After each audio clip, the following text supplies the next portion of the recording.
Hello friends, welcome to Joy class room. இன்றைக்கி TNTET paper 2ல் class 9ல் next unit நம்ம பார்க்கலாம், ஜாமெண்ட்ரி. அதில் ஃபர்ஸ்ட் சம், கொடுக்கப்பட்டுள்ள பக்க அளவுகளில் எந்த அளவிற்கு முக்கோணம் வரைய இயலாது அப்படின்னு கேட்டிருக்காங்க. So 8.2 centimetre, 3.5 centimetre, 6.5 centimetre. இப்போ இந்த ஏ ஆப்ஷன் எடுத்துட்டோம் அப்படின்னா இதில் எது லார்ஜர் வேல்யூன்னு பார்த்தீங்கன்னா இதுதான் லார்ஜர் வேல்யூ. ஸோ நம்ம 8.2 சென்டிமீட்டர், அதாவது நம்மளுக்கு வந்து ரெண்டு முக்கோணங்களின் கூடுதல் வந்து ஒரு லார்ஜர் சைஸ்க்கு எப்படி இருக்குன்னு நம்ம செக் பண்ணணும்.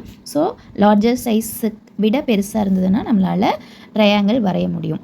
லார்ஜர் சைஸை விட ஸ்மாலாக இருந்தால் நம்மளால் வரைய முடியாது. ஸோ இப்போ நம்ம வந்து ஒரு லார்ஜர் சைஸ் ட்ரையாங்கிளுக்கு ஒரு பக்கம் ஒரு சைடு வந்து 8.2 சென்டிமீட்டர் எடுத்திருக்கோம். அப்போ ரிமைனிங் 2 சைட்ஸை நம்ம ஆட் பண்ணலாம். ஆட் பண்ணோம்னா நம்மளுக்கு 10 கிடைக்கிது, 10 சென்டிமீட்டர். அப்போ இதோட கம்பேர் பண்ணும்போது 8.2 இஸ் கிரேட்டர் தென் 10 இருக்குது. அப்போ நம்மளால் என்ன பண்ண முடியும்னா ட்ரையாங்கிள் வரைய முடியும். அடுத்தது பாருங்கள் பி. இப்போ அவங்க கேட்டிருக்கிறது எதுக்கு வரைய இயலாது அப்படின்னு கேட்டிருக்காங்க. நெக்ஸ்ட்டு இப்போ இந்த இதில் பார்த்தோம் அப்படின்னா லார்ஜர் சைடு பார்த்திங்கன்னா 6.3 சென்டிமீட்டர். இப்போ ரிமைனிங் 2 சைட்ஸையும் நம்ம ஆட் பண்ணலாம். ஆட் பண்ணோம் அப்படின்னா நம்மளுக்கு 6.3 தான் எகைன் நம்மளுக்கு கிடைக்கிது. ஸோ இப்படி கிடைக்கும்போது ரெண்டுமே ஈக்குவலாக இருக்குது. ஸோ ஈக்குவலாக இருந்தால் நம்மளால் ட்ரையாங்கிள் வரைய முடியாது. சி செக் பண்ணிக்கலாம். இது பார்த்திங்கன்னா 10 இருக்குது. நெக்ஸ்ட் ரெண்டையும் நீங்கள் ஆட் பண்ணிங்கன்னா 8 + 7 15 ஆகிடும். அப்போது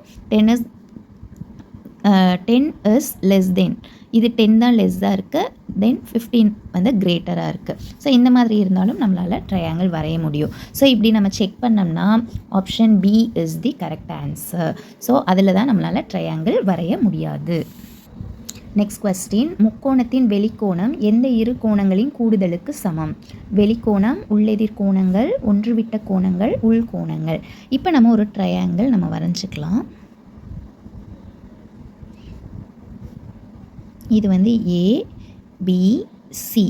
இப்போ பார்த்தோன்னா இப்போ ஏவும் பியும் இருக்குது, இங்கே வந்து சி கோணம் வந்து வெளியில் இருக்குது. அப்போது ஆங்கிள் சிங்கிறது வெளிக்கோணமாக நம்ம அஷ்யூம் பண்ணிக்கலாம். ஏன்னா கொஸ்டினில் வந்து வெளிக்கோணங்களின் கூடுதலுக்கு சமம் தான் கேட்டிருக்காங்க.